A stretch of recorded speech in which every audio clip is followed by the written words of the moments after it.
دنیا اختلافات کی جگہ ہے۔ دنیا کے سفر میں ہر قدم پر ہمیں اختلافات کا سامنا کرنا پڑتا ہے، جو کہ ایک حقیقت ہے۔ لیکن دنیا میں کامیابی کا راز یہی ہے کہ ہم اپنی ظاہری حالت کو کبھی بھی اپنے دماغ پر سوار نہ ہونے دیں، کسی دوسرے شخص کی کم عقلی اور بغض کو صرف باہر تک رکھیں اور اپنے آپ کو ہمیشہ مثبت سوچوں سے جوڑے رکھیں۔ مثال کے طور پر اپولو 5 ایک خلائی جہاز تھا۔ اپولو 5 کے 3 خلائی مسافر 23 دسمبر 1967 کو بحر الکاہل میں اترے تھے۔ زمین سے چاند تک کا سفر کرنے میں ان خلابازوں کو 6 دن اور 3 گھنٹے لگے تھے اور انہوں نے تقریباً 5,47,000 میل کا سفر طے کیا تھا۔ ان کا سفر سب سے خطرناک لمحے میں اس وقت داخل ہوا جب ان کا 6 ٹن وزنی جہاز 60 میل کا فاصلہ چاند کے گرد چکر کاٹ کر دوبارہ زمین کے قریب واپس پہنچا۔ امریکی راکٹ جب زمین کی بیرونی فضا میں داخل ہوا تو زمین کی کشش کی وجہ سے اس کی رفتار غیر معمولی طور پر بڑھ کر 39,000 کلومیٹر فی گھنٹہ ہو گئی تھی،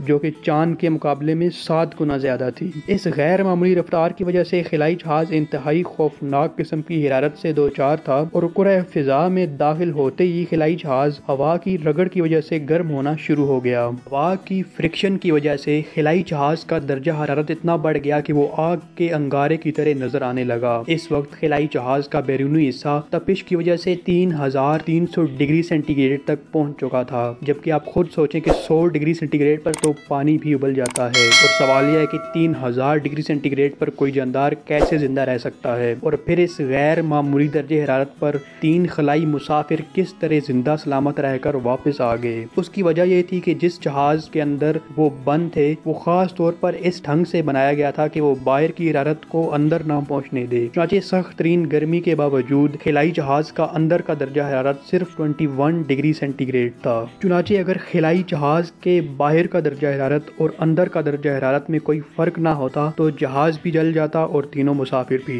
یہ واقعہ ہمارے لیے ایک بڑا سبق ہے کہ جب بھی ہم بیرونی ماحول میں انتہائی اختلافات سے دوچار ہوں اور حالات ہمارے مخالف ہوں تو ہمیں چاہیے کہ ہم اپنے اندر ایک ایسی رکاوٹ لائیں جو اس باہر کی شدت کو ہمارے دل و دماغ تک نہ آنے دے، ورنہ ہم جل کر راکھ ہو جائیں گے۔ اس دنیا میں جتنے بھی کامیاب لیڈر گزرے ہیں ان سب میں یہ خوبی واضح طور پر پائی جاتی تھی۔ سلطان محمد فاتح جنہوں نے 1000 سال بعد قسطنطنیہ کو فتح کیا تھا، جو کہ 23 فوجوں سے فتح نہ ہو سکا تھا، ان کا کہنا ہے کہ اگر مجھے یہ پتا چلے کہ میری داڑھی کے ایک بال کو پتہ چل گیا ہے کہ میرے دماغ میں کیا چل رہا ہے تو میں اسے اکھاڑ پھینکوں گا۔ اسی طرح نیلسن منڈیلا کو 27 سال قید رکھا گیا اور جب ان کو جیل سے باہر نکالا گیا تو ایک صحافی نے ان سے سوال کیا کہ اب آپ اپنے دشمنوں کے ساتھ کیا کریں گے؟ تو نیلسن منڈیلا نے کہا کچھ بھی نہیں، کیونکہ میں اس لیے لیڈر نہیں بنا کہ لوگوں سے بدلہ لوں، اور پھر کہا کہ انسان کے پاس پوری طاقت ہے کہ وہ یاد رکھے یا بھلا دے، اور میں نے بھلا دیا۔ اسی طرح ماؤ زے تونگ اتنے ہوشیار انسان تھے کہ انہیں پوری انگریزی زبان پر عبور تھا، لیکن جب کسی جگہ کوئی لطیفہ انگلش میں سنایا جاتا تو وہ اپنے آپ پر قابو رکھتے اور خاموش رہتے، اور جب بعد میں اس کا ترجمہ چائنیز زبان میں کیا جاتا تو وہ تب مسکراتے۔ چنانچہ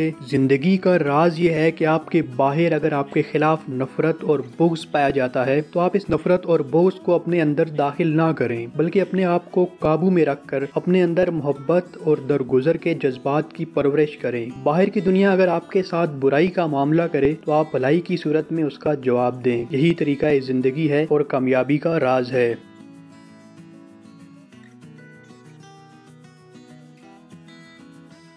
Thank you for watching our video. Watch another one. We have very interesting content that can help you to grow in your life. Subscribe for more interesting videos and don't forget to press the bell icon.